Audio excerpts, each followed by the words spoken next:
Doctor Dheeraj Patil यांचे समर्थ orthopaedic and polytrauma centre Bhakt Niwas समोर पंढरपूरच्या माध्यमातून डॉक्टर धीरज पाटील यांनी पंढरपूरकरांसाठी उपलब्ध करून दिला आहे अत्याधुनिक तंत्रज्ञान आणि आधुनिक उपचार सुविधा। पात्र लाभार्थ्यांना महात्मा फुले जन आरोग्य योजनेअंतर्गत मोफत उपचारांची सुविधा, त्याचबरोबर सर्व आघाडीच्या विमा कंपन्यांची कॅशलेस सुविधा उपलब्ध, सुसज्ज modular joint replacement operation theatre, अत्याधुनिक physiotherapy machine, complex trauma, spine, arthroplasty आणि आर्थोस्कोपी शस्त्रक्रिया सुविधा उपलब्ध। पत्ता Samarth orthopaedic and polytrauma centre Bhakt Niwas समोर पंढरपूर। तसेच पीव्हीएन न्यूज चॅनलच्या वर्धापन दिनानिमित्त हार्दिक शुभेच्छा। घडामोडी पाहण्यासाठी आमच्या YouTube चॅनलवरील पीव्हीएन म्हणजेच पंढरी वार्ता या न्यूजला सबस्क्राइब करा आणि शेजारील बेल आयकॉनवर क्लिक करा। शिवसेना पक्षप्रमुख उद्धव बाळासाहेब ठाकरे आज गुरुवार आणि शुक्रवार असे 2 दिवस रायगड जिल्ह्याच्या दौऱ्यावर आहेत। जनसंवाद दौऱ्या दरम्यान ते जिल्ह्यात 6 ठिकाणी सभा घेणार आहेत। आगामी लोकसभा निवडणुकीच्या पार्श्वभूमीवर पक्ष संघटनेला उभारी देण्याचा प्रयत्न या माध्यमातून केला जाणार आहे। आज पेन जिल्हा रायगड येथे आयोजित जनसंवाद सभेत उद्धव ठाकरे यांनी केंद्र आणि राज्यातील सरकारवर जोरदार टीका करीत मला मुख्यमंत्री पंतप्रधान व्हायची अजिबात इच्छा नाही, देशाची लोकशाहीची चौकट आणि राज्यघटना वाचवणे हेच आपले ध्येय आहे। आज देशात तपास संस्थांचा वापर करीत विरोधकांना नामोहरम करण्याचा प्रयत्न सरकार करीत आहे, मात्र या देशातील जनता हा प्रयत्न यशस्वी होऊ देणार नाही असे ठाकरेंनी ठणकावून सांगितलं। प्रत्येक जण घरी बसला होता, पण साहेब प्रत्येक ठिकाणी जाऊन हॉस्पिटलला भेट देऊन प्रत्येक कोरोना पेशंटला या ठिकाणी भेटून आपली या ठिकाणी भूमिका बजावली। अशा सर्वांचे लाडके आपले कुटुंब प्रमुख सन्माननीय उद्धव साहेब ठाकरे साहेब यांना विनंती करतो की आपण आपला मनोगत मांडावं। जमलेल्या माझ्या तमाम हिंदू बांधवांनो, भगिनींनो आणि मातांनो,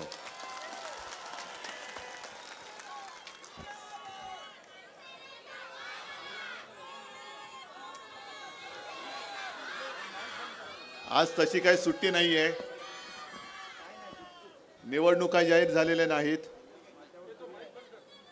आणि मी असं ठरवलं गेल्या 15-20 दिवसापूर्वी कल्याण लोकसभा मतदारसंघात फिरलो, कारण गेले 2 वर्ष महाराष्ट्राच्या कानाकोपऱ्यातनं तुम्ही सगळे कार्यकर्ते आपल्या शिवसेनेचे सगळे हितचिंतक मातोश्रीवरती येत आहेत आणि मी विचार असा केला की आता आपण यांच्याकडे जाऊया।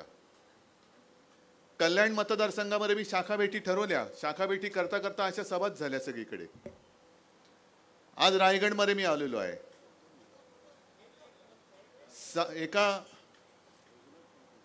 एका लोकसभेमध्ये जेवढे विधानसभा मतदारसंघ येतात त्या सर्व विधानसभा मतदारसंघात मी जाणार आणि माझ्या जनतेला मी भेटणार आहे आणि त्याची सुरुवात जसं गीते साहेब आपण म्हणालात ती इथपासून झालेली आहे। रायगड जिल्हा पेण, आज आपण इथे बोलतो आहोत, संवाद करतो आहोत आणि त्याच वेळेला देशातला मोदी सरकारचा शेवटचा अर्थसंकल्प या देशाच्या अर्थमंत्र्यांनी लोकसभेत सादर केलेला आहे। काय बोललो मी? शेवटचा अर्थसंकल्प। आणि त्याच्याबद्दल मी आपल्या अर्थमंत्री निर्मला सीतारामनजींना धन्यवाद देतोय की आपण हे जड अंतःकरणाने कार्य पार पाडलं, शेवटचा का होईना पण अर्थसंकल्प मांडलात आणि आणखीन एका गोष्टीसाठी मी त्यांचं अभिनंदन करतोय, कारण सगळा अर्थसंकल्प मी काही पाहिला नाही, वाचला नाही, पण पेनमध्ये शिरल्यानंतर मोबाईलवरती ऑनलाईन जे काही हायलाइट्स येतात त्याच्यात मी वाचलं की सीतारामन बाई असं म्हणाले की आता यापुढे आम्ही या देशात 4 जातींसाठी काम करणार। कोणत्या 4 जाती? गरीब, महिला, तरुण आणि शेतकरी। मी अर्थमंत्र्यांचं अभिनंदन करतो कारण त्यांनी मोठं धाडस केलेलं आहे। संसदेत जेव्हा अर्थसंकल्प जाहीर होतो तेव्हा गीते साहेब तुम्ही मंत्री होतात, मला असं वाटतं प्रधानमंत्री समोर असतात, पण प्रधानमंत्र्यांसमोर हे बोलण्याचं धाडस त्यांनी दाखवलं म्हणून मी त्यांचं अभिनंदन करतोय। अरे धाडस काय? कारण निवडणुका आल्यानंतर का होईना पंतप्रधानांनी सांगितलं की हा देश म्हणजे तुमच्या बाजूचे तुमचे सुटाबुटातले जे मित्र आहेत ते नाही, तुमच्या मित्रांच्या पलीकडे सुद्धा देश आहे, तो हा देश आहे. त्याच्यामध्ये तरुण आहेत, महिला आहेत, शेतकरी आहेत आणि गरीब सुद्धा आहेत. 10 वर्ष झाली, 10व्या वर्षी तुम्हाला या 4 जाती तुम्हाला कळल्या की अरे तुमच्या बरोबरचे अडाणी वगैरे आहेत ते म्हणजे देश नाही. ज्याच्यासाठी तुम्ही 10 वर्ष जी खर्ची घातली आपल्या आयुष्याची, माझ्या देशाची, हा तेवढा देश नाही आहे. सुटाबुटातलं सरकार हे आता गरिबांकडे लक्ष द्यायला आलेलं आहे. मग सीतारामनजी, महिलांकडे तुम्ही लक्ष देता आहात, मणिपूरमध्ये का नाही जातो? मणिपूरमध्ये जा. मणिपूरमध्ये ज्या महिलांवरती जे काय अत्याचार झाले त्यांना जाऊन सांगा की अहो आम्हाला माहितीच नव्हतं आमच्या देशामध्ये महिला आहेत, आत्ता आम्हाला कळलं, कारण निवडणुकांमध्ये महिलांची मतं पाहिजेत म्हणून आम्ही सांगतो आहोत की आम्ही आता महिलांसाठी सुद्धा काम करणार. मग मध्ये जे मी म्हटलं होतं ना की बिल्किश बानोकडे जा, त्यांच्या अत्याचाराने तुम्ही सोडलं होतं, पुन्हा कोर्टाच्या आदेशाने त्यांना तुरुंगात टाकले. त्यांना जाऊन सांगा की ताई तू सुद्धा महिला आहेस, आता आम्ही तुझ्यासाठी पण काम करणार आहोत. इथे शेतकरी असतील आलेले, कामगार आले असतील, तरुण आले असतील. ज्या वेळेला शेतकऱ्यांनी 1 वर्ष, 1.5 वर्ष, जवळपास वर्षभर, वर्ष 6 महिने उत्तरेतल्या शेतकऱ्यांनी आंदोलन केलं, थंडी, वारा, ऊन, पाऊस कशाची पर्वा न करता आंदोलन केलं, त्यांना तुम्ही अतिरेकी ठरवलं होतं. आता अतिरेक्याने तुम्ही शेतकरी समजायला लागलात आणि आता तुम्ही त्यांचं काम करायला लागलात. म्हणजे हा सगळा भूलभुलैया एवढा हे थोतांड आहे. पण एक लक्षात घ्या की पूर्वी म्हणजे अजूनही होत असतील जादूचे प्रयोग. तुम्ही पाहिलेत जादूचे प्रयोग? अरे हो की नाही? अरे नसेल तर नाही सांगा, ते करतात ते बघा. आता दिल्लीत सुरत जादूचे प्रयोग. जादूचे प्रयोग म्हणजे काय? मी लहानपणी बघायचो, तो जादूगार यायचा, टोपी दाखवायचा, अशी रिकामी आहे ना टोपी, हो, मग काहीतरी त्याच्यावर फडकं टाकायचा, एक मंत्र म्हणायचा, आबराकाडाबरा, हात घालायचा आणि कबूतर काढून सोडून द्यायचा. आपण म्हणायचो अरे काय अचाट माणूस, रिकाम्या टोपीतून कबूतर काढलं, माझं मत ह्यालाच. पण त्यावेळेला हे लक्षात येत नाही की कबूतर उडून गेलं, टोपी आपल्याला घातली. ही टोपी घालण्याचा प्रकार आहे अर्थसंकल्प म्हणजे. हे अशा सगळ्या काही आता भूलभुलैया काढतील. अमुक आता तुम्हाला हे देणार, हे महिलांना काय आता फुकटामध्ये पाहिजे तर गॅस सिलेंडर देतील, पण मतदान झाल्यानंतर सिलेंडरच्या किमती दुपटीने तिपटीने वाढतील. तरुणांना आम्ही नोकऱ्या देणार. अहो 10 वर्ष हेच ऐकत आलोय. 10 वर्ष केलंत काय तुम्ही? आम्हाला आता तुमच्या फसव्या अर्थसंकल्पाची गरज नाहीये. आता जे मी तुम्हाला सांगणार आहात, तुम्ही मगाशी गीतेसाहेब बोलत असताना जोरात सांगितलं तर हो, ते खरंच काम करणार आहात? काय करणार? काय काम करणार? नाही गाडायचं तर तसं नाही, आधी खड्डा खणायला लागेल. त्या खड्ड्या खणण्याचं काम आता तुम्हाला पहिले 1 महिनाभर करावं लागेल, मग गाडून त्याच्यावरती आपल्या मतांची माती टाकावी लागेल, तर ते गाडले जातील. पण हा जर खड्डा खणायचा असेल तर आता तुम्हाला घराघरात जावं लागेल. जसं 2014 साली चाय पे चर्चा झाली होती, तुमच्या गावात झाली असेल नसेल कल्पना नाही. आता चहा पण महागला, साखरही महागलं, दूधही महागलं, पाणी शुद्ध येते की नाही, पण आम्ही आता याच्या पुढे तुम्हाला चहा देऊ. आता प्रत्येक ठिकाणी जाऊन गेल्या 10 वर्षातल्या या सरकारच्या कामाचा आढावा घ्या. 10 वर्षे यांनी जे अर्थसंकल्प मांडले ते अर्थसंकल्प प्रत्यक्षात किती उतरले. 2014 आणि 2019 ज्या काही त्यांनी जाहीरनाम्यातनं थापा मारल्या, त्या थापा किती प्रत्यक्षात आल्या? अगदी महिलांना सुद्धा महिलांच्या योजना मिळाल्या क्या? तरुणांना नोकऱ्या मिळाल्या का? शेतकऱ्यांना आपत्ती काळामध्ये संकटामध्ये मदत मिळाली का? उघड मी विचारतो. जर इकडे शेतकरी आले असतील तर माझा उघड मी त्यांना विचारतो, पत्रकारांनी टिपून घ्यायचं. मी जेव्हा मुख्यमंत्री होतो त्यावेळेला 2 चक्रीवादळं इकडे आदळली होती, एक त्योक्ते आणि एक निसर्ग. मग ज्यांना त्याच्यामध्ये आपत्तीग्रस्त होते, ज्यांचं नुकसान झालं, त्यावेळेला मी मुख्यमंत्री असताना सरकारने केलेली मदत मिळाली की नाही, हे हो किंवा नाही एकदा मोठ्याने सांगा. मी इथे येऊन गेलो होतो, इथे म्हणजे इकडे नाही पण जिकडे वादळ आलं तिकडे कोकणात पण गेलो होतो, तळ कोकणात गेलो होतो, अलिबागवर त्याही भागात आलो होतो.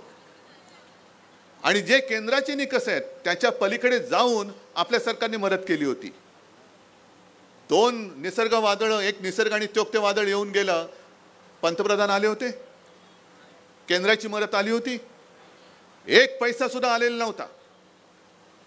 मला तुम्हाला हे जे सांगायचं ते हेच आहे की संकट आल्यानंतर पंतप्रधान इकडे फिरकले नाहीत, अजिबात फिरकले नाहीत. रायगडमध्ये सुद्धा, महाराष्ट्रामध्ये सुद्धा जनता राहते आणि त्याही वेळेला जर एक रायगड सोडला तर बाकी सिंधुदुर्ग असेल, आणखीन काही ठिकाणी आपण त्यांच्यासोबत होतो. म्हणून आपल्यामुळे मोदीजींना पंतप्रधान होण्यासाठी सगळ्यांनी मतदान केलं होतं. पण तेव्हा नामानिराळे होते. आता वाऱ्या करतायत, महाराष्ट्राच्या वाऱ्या. आता मध्ये 2 वेळा येऊन गेले, आता परत येत आहेत.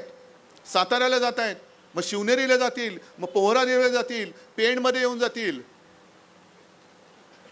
जिकडे म्हणजे मतं पाहिजे असताना मेरे प्यारे देशवासियो, आणि त्याच्यानंतर तुम्ही एकदा मतं दिली का तुम्ही जगताय काय मरताय काय आंदोलन केला तरी चिरडून टाकू, पण विकास, तुम्हाला चिरडणं हा यांचा विकास.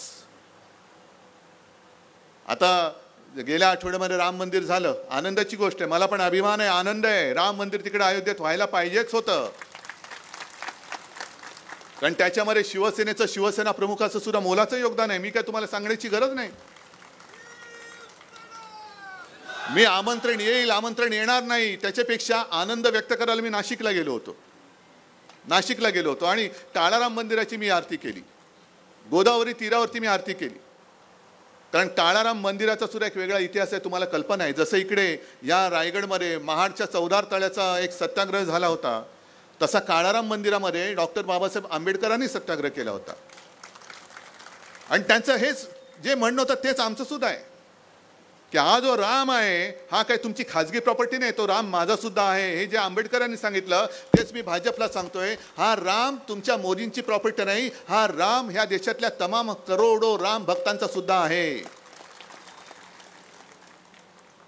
पण त्या सगळ्या सोहळ्यामध्ये एक कोणतरी निर्बुद्धच बोलायला पाहिजे, कारण अशी माणसं निर्बुद्धच्या शिवाय मला दुसरा शब्द सुचत नाही. माझं काय म्हणणं आहे की कोणी कोणाला काय मानायचा याचा त्याचा प्रश्न आहे. कोणी कोणाला देव मानत असेल बाबा तो तुझा आणि त्याचा प्रश्न आहे, मी नाही त्याच्यामध्ये येऊ शकत, येऊ इच्छितच नाही. पण जर कोणी मोदींना देव मानत असतील माना, माझं काही म्हणणं नाही. पण तुम्ही त्यांची तुलना आमच्या दैवताबद्दल करू नका. हे आमचं दैवत आहे, छत्रपती शिवाजी महाराज हे दैवत आहे. आणि जे कोणी कोणाची तुलना आमच्या महाराजांबरोबर करतात ती माणसं निर्बुद्ध आहेत, निर्बुद्ध आहेत. काय एक तरी मला साम्य दाखवा. छत्रपती शिवाजी महाराज ज्यांच्या आज्ञापत्रात लिहिलेलं होतं की याद राखा, आपल्या सगळ्या सरदारांना वगैरे लिहिलं होतं, मावळ्यानं सुद्धा सांगितलं होतं की शेतकऱ्याच्या भाजीच्या देठाला देखील हात लागला तर याद राख. आणि माझा शेतकरी आत्महत्या करतोय, महाराष्ट्रामध्ये आत्महत्या वाढत आहेत, त्याला आपत्ती काळामध्ये मदत मिळत नाहीये, पीक विमा योजना ती मिळत नाहीये, संकटामध्ये धावून येईल असं काही होत नाहीये, जनधन योजनेचं काही जनगणमनच झालेलं आहेत, काही त्याच्यात काय मिळतच नाहीये. आणि ज्या छत्रपती शिवाजी महाराजांनी कोणी असेल, मग तो रांजाचा पाटील असेल, आणखीन कोणी असेल, ज्यांनी महिलांची विटंबना केली त्याला कठोर शासन, त्याचे हातपाय तोडून त्यांनी शासन केलेलं आहे. हे छत्रपती शिवाजी महाराज, म्हणून आम्ही म्हणतो ती शिवशाही. आणि ज्यांच्याबरोबर तुम्ही तुलना करतायत, मणिपूरमध्ये अजूनही जात नाहीत, 2 महिलांची विटंबना झाली, काय काय केलं ते अंगावरती काटा येतो, ते म्हणजे बघत पण नाही, बघितलं पण नाही आणि ऐकवत पण नाही. पण एवढं होऊन सुद्धा जी व्यक्ती त्याच्याबद्दल काही बोलायला तयार नाही, तिकडे जायला तयार नाही, ती महाराजांच्या बरोबरची होऊ शकते. आणि मग मी म्हणतो ते पुन्हा सांगतो की जे कोणी कोणाची तुलना महाराजांबरोबर बोलत असतील ते कोणी असले तरी निर्बुद्ध आहेत, बिंडोक आहेत, बिंडोक आहेत, कोणी असतील ते. हा कोणता न्याय आहे? आणि आता एकूण जे काय राजकारण चाललंय, मी तुम्हाला एवढ्यासाठी भेटही काय घेतोय की जागे राहा आता जरा. हा सगळा जादूचा प्रयोग, जादूगार येतील, जादूगार टोपी तुम्हाला घालतील, कबूतर उडवून टाकतील आणि पुन्हा दिल्लीत बसल्यानंतर लाथा आम्हाला. मी नाशिकच्या सभेमध्ये जे बोललो, आज आपण काँग्रेस सोबत गेलो, आहेत ना, काँग्रेसचे सोबत आहेत, माझे राष्ट्रवादीचे आहेत, अगदी शेका पक्षाचे सुद्धा जयंत राऊत, आमचे कौटुंबिक संबंध आहेत. पण रायगडकरांना मी एक खास जरा वेगळ्या पद्धतीने धन्यवाद देतोय. गीतेसाहेब गेल्या वेळेला आपल्याला दुर्दैवाने पराभव झाला, तरी का धन्यवाद देतोय? कारण त्यावेळेला सुद्धा रायगड मोदी लाटेत वाहून नव्हता गेला, विरोधात मतदान केलं होतं. आता रायगडमधून जो निवडून आला तो मोदी लाटेत वाहून गेला, पण माझा रायगड तसाच आहे. आणि आता उलट रायगडकर खुश झालेत, कारण त्यांना जे पटलं नव्हतं ते त्यांनी तेव्हा दाखवलं होतं. आता तर आपण हुकुमशाहीच्या विरोधात उभं राहिलेलो आहोत. नुसतं मोदींच्या विरोधात नाही, मी व्यक्तीच्या विरोधात नाही, आम्ही हुकुमशाहीच्या विरोधात उभे राहिलो आहोत. आणि रायगडमध्ये मला नाही वाटत जास्त काही प्रचार करण्याची गरज आहे, कारण गेल्या वेळेला एवढं करून सुद्धा रायगड ताठ मानेनी मोदी विरोधात त्यांनी मतदान केलं होतं. यावेळेला तर प्रचंड लाटेच्या पलीकडे सुनामीसारखं मतदान होणार आहे रायगडमध्ये मोदींच्या विरोधात, हुकुमशाहीच्या विरोधात.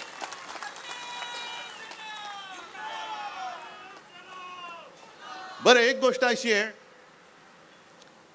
की यांचं काय म्हणणं आहे की अबकी बार काय म्हणतायत 400 पार. मग 400 पार जर तुमची आत्ता होण्याची तयारी असेल, मग तुम्हाला नितीश कुमार का लागतात? नितीश कुमार का लागले? मग जो काही कारभार चाललेला आहे, म्हणजे मोदी गॅरंटी, मोदी सांगतात की अमुक अमुक होगा, हे मोदी गॅरंटी आहे. म्हटलं बरोबर आहे, मोदी गॅरंटी आहेच, कारण इकडच्या वर्तमानपत्रात किती बातम्या आल्यात माहिती नाही, पण मी येताना मुंबईतली वर्तमानपत्र पाहिली, काही बातम्या कापून पण आणल्या. एकाच वृत्तपत्रात 2 बातम्या आहेत. एका बाजूला हेमंत सोरेन यांना अटक घोटाळ्या प्रकरणी, ईडीकडून अटक, आणि बाजूला एक बातमी आहे अजित पवार यांना क्लीन चिट, मोदी गॅरंटी. भ्रष्टाचार करा, भाजपात या, कुछ नहीं होगा, मोदी गॅरंटी आहे. तुम्हाला मुख्यमंत्री पद मिळेल, तुम्हाला उपमुख्यमंत्री पद मिळेल, आरोप करणारे हेच, पक्षात घेणारे हेच, क्लीन चिट देणारे हेच, आणि जे सोबत येत नाहीत, म्हणजे एकाच दिवशी नितीश कुमार भाजपासोबत गेले, ते मुख्यमंत्री पदाची शपथ घेतली, आणि त्याच दिवशी त्याच्या दुसऱ्या दिवशी लालू प्रसाद आणि तेजस्वीला ईडीचं summons. Modi guarantee, Modi guarantee. या सगळ्या गॅरंट्या तुम्हाला परवडणार आहेत? परवडणार आहेत? म्हणजे जर मी असं म्हटलं की जे विरोधात, हुकुमशाहीच्या विरोधात राहतील त्यांना हे तुरुंगात टाकतायत, मग तुम्ही विचार केला पाहिजे. आणि आज सुद्धा मी सांगतो, इकडे जर का कोणी भारतीय जनता पक्षाचे खबरे आले असतील, RSSचे आले असतील, नाही येऊ शकतात, उलट त्यांच्याशी मी बोलायला तयार आहे. आणि जर का तुम्ही जर लाईव्ह दाखवत असाल तर महाराष्ट्रातल्या कानाकोपऱ्यामधले जे RSSचे कार्यकर्ते आहेत आणि भाजपचे कार्यकर्ते आहेत त्यांना मी सांगतोय की अरे तुम्ही आता तरी डोळे उघडा. ही लढाई केवळ भाजप विरुद्ध विरोधी पक्ष अशी नाही आहे, ही लढाई लोकशाही विरुद्ध हुकुमशाही आहे. तुम्ही ज्यांच्यासाठी सतरंजा घालता आहात, ज्यांच्या मागे लगबग सगळी उठाबशा करता आहात, त्यांच्या हातामध्ये पुन्हा देश देणार असाल तर याचा अर्थ तुम्ही तुमच्या पुढच्या पिढ्या या हुकुमशहाच्या ताब्यामध्ये देत आहात. पुढच्या पिढ्या तुम्हाला माफ करणार नाहीत. आम्ही लढतो आहोत. गीते साहेबांनी थोडी माझी पंचायत केली. मला काय म्हणाले, उद्धव ठाकरेच परत मुख्यमंत्री होणार. अहो, मी पंतप्रधान पदाचं स्वप्न बघू की नको आता प्रश्न पडले. नाही, मला असं काही स्वप्न पडत नाही. ना मुख्यमंत्री पदाचं पडलं होतं, पंतप्रधान पदाचं स्वप्नातही स्वप्न पडत नाही मला फक्त दिसतोय तो माझा देश, माझी भारत माता, माझी भारत माता. आणि त्यांच्या भारत मातेच्या बाजूला डॉक्टर बाबासाहेब आंबेडकर आहेत. त्यांनी लिहिलेली आपली घटना, ते संविधान, ते मला वाचवायचं आहे. का आम्हाला मत द्या, आम्हाला मत द्या. मत द्या म्हणजे काय? कोणाला तरी मत द्या म्हणून द्यायचं नाहीये. हे मत तुम्ही स्वतः तुमच्या पुढच्या पिढ्यांसाठी देणार आहात. तुमच्या पुढच्या पिढ्या या भले अशा उचलून तुरुंगात नाही टाकल्या तरी संपूर्ण देशाचाच जर काही तुरुंग झाला तर त्या वातावरणात तुमच्या मुलाबाळांना जगावं, त्यांनी जगावं अशी तुमची इच्छा असेल, जरूर हुकुमशाला मत द्या. आणि नसेल तर इंडिया म्हणून जी देशभक्तांची आघाडी तयार झालेली आहे त्या आघाडीला तुम्ही मतदान केलं पाहिजे. या अशा अनेक काही गोष्टी आहेत. सगळ्याच गोष्टी इकडे बोलता पुढच्या सभेमध्ये काय बोलणार.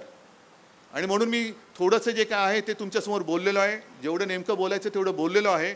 आता याच्या पुढे जो काय तुम्ही जोश मला दाखवलेला आहात की आम्ही इकडनं, आता गेल्या वेळेला एक जयंत पाटलांचा कार्यक्रम होता ना बँकेचा, आणि मी आणि पवारसाहेब बाजूबाजूला बसले होतो श्रीवर्धनला. मला पवारसाहेब म्हणाले यावेळेला ह्या गद्दाराला पाडावं लागणार. म्हणजे त्यांची तयारी आहे, मानसिकता आहे, या गद्दाराला गाडायचा म्हणे. आता गंमत अशी आहे की कल्याणमध्ये मी गेलो, त्याच्या 1-2 दिवस आधी मोदीजी येऊन घराणेशाहीवरती बोलून गेले होते. घराणेशाही. मी कल्याणमध्ये दुसऱ्याशी गेलो, म्हटलं घराणेशाहीचा विरोध आहेच, पण कल्याणमध्ये आणि योगायोगाने इकडे सुद्धा आणि पलीकडे कोकणात सुद्धा घराणेशाहीच नाही तर गद्दारांची घराणेशाही आहे. गद्दार घराणेशाही, गद्दारी करणारी घराणेशाही आहे. आणि म्हणून इकडे केवळ मोदींच्या भाषेत म्हणजे आता मग जे काही खासदार निवडून गेलेत आणि पालकमंत्री आहेत त्यांना भाजपनी जाहीर करावं आम्ही तिकीट देणार नाही कारण घराणेशाही आम्ही इकडेच बंद करणार. करा, हिंमत असेल तर करा. ना राज्यसभेत पाठवणार ना विधान परिषदेत पाठवणार, कारण अशी कुजबूज येते. कारण त्यांना आता कळलंय लोकसभेत तर निवडून येऊच शकत नाही. मग मागच्या दारातनं पुन्हा तटकरे राज्यसभेत जायचा प्रयत्न करतील. मोदींनी सांगायला पाहिजे गेट आउट, मला घराणेशाही चालणार नाही. पालकमंत्री विंत्री असेल तर तू पालक आणि तुझी मुलगी घरी काय ते करा, इकडे माझ्या पक्षात स्थान नाही. करा ना, काढा घराणेशाही बाहेर. पण काहीतरी फसवत जायचं, झुलवत जायचं, ते दिवस गेले. आम्ही सुद्धा तुमच्या सोबत आलो होतो ते कडवट राष्ट्रीय हिंदुत्वासाठी. कारण आपले शिवसेना प्रमुख जे सांगायचं की हिंदुत्व हे आमचं राष्ट्रीयत्व आहे. जो या देशाला आपला मानतो तो जातपात धर्माने कोणी असला तरी आमचा आहे, हे आमचं हिंदुत्व आहे. मग भाजपने सांगावं भाजपचं हिंदुत्व काय. आणि म्हणून आजपासून मी रायगडमध्ये या छोट्या मोठ्या सभांना सुरुवात केलेली आहे. प्रत्यक्ष निवडणुकीमध्ये मी पेणमध्ये आलो नाही तरी तुमची मतं आणि तुम्ही इकडनं लीड देणार आहात की नाही? नक्की जरा हात वर करून सांगा ना. आणि जे मी तुम्हाला सांगितलं की घराघरामध्ये जाऊन गाव वाड्या वस्ते पाडे, अगदी चहाची टपरी असेल, सलून असेल, एसटी स्टँड असेल, रिक्षा स्टँड असेल, संपूर्ण गेल्या 10 वर्षातल्या मोदींच्या थापा या लोकांना सांगा. या सांगा. कारण प्रचंड खर्च होतो जाहिरातीवरती. मग पेट्रोल पंपावरती जाहिरात लागते आणि त्याच्यावरती पंतप्रधानांचा फोटो असतो. देशातल्या एवढ्या कोटी महिलांना मिळाली उज्ज्वला योजना आणि एका महिलेचा फोटो असतो. आपण म्हणतो अरे पंतप्रधानांचा फोटो म्हणजे जाहिरात खरी असणार.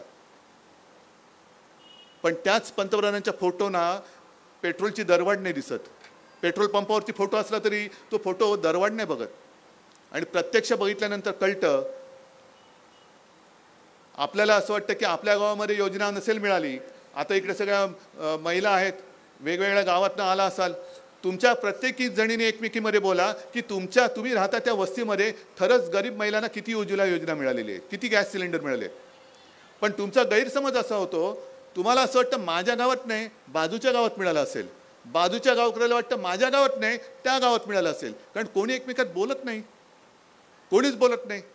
आपण त्या सगळ्या जाहिरातीचे बळी ठरतो. म्हणून हा संवाद जो आहे जनसंवाद माझा नाही, जनसंवाद जनतेने एकमेकात केला पाहिजे की काय मिळालं आणि काय नाही मिळालं. होऊन जाऊ रे चर्चा. मग चाय पे चर्चा करा, ढोकळे पे चर्चा करा, फाफडे पर चर्चा करा, नाही तर आणखीन कशावर करा, पण चर्चा होऊ द्या आणि खरं काय आहे ते जनतेसमोर येऊ द्या. ठीक आहे, बोलायला लागलं तर बरंच बोलता येईल, पण आणखीन 2 सभा आहेत, आणखीन 3 सभा उद्या आहेत. हेच साधारणतः विषय. आणि सत्य जे आहे ते सत्य जनतेसमोर आणणं ही जबाबदारी ही आता तुमची आहे. आणि हे सत्य जर तुम्ही जनतेसमोर आणलं तर मला खात्री आहे की केवळ पेणमध्येच नव्हे तर रायगडमध्ये सुद्धा मी एक देखील सभा नाही घेतली तरी आपला खासदार निवडून आल्याशिवाय राहणार नाही. असो, तुम्ही ज्या उत्साहात आलेला आहात, उन्हामध्ये आलेला आहात, सुट्टी नसताना आलेला आहात, ही खरी जनता, ही सगळी जागरूक जनता आहे. ही भाड्याने आणलेली माणसं नाहीत, अजिबात नाही. आणि याच ताकदीवरती आपण सगळेजण हुकुमशाहीच्या विरुद्ध लढायला उभे राहिलेलो आहोत.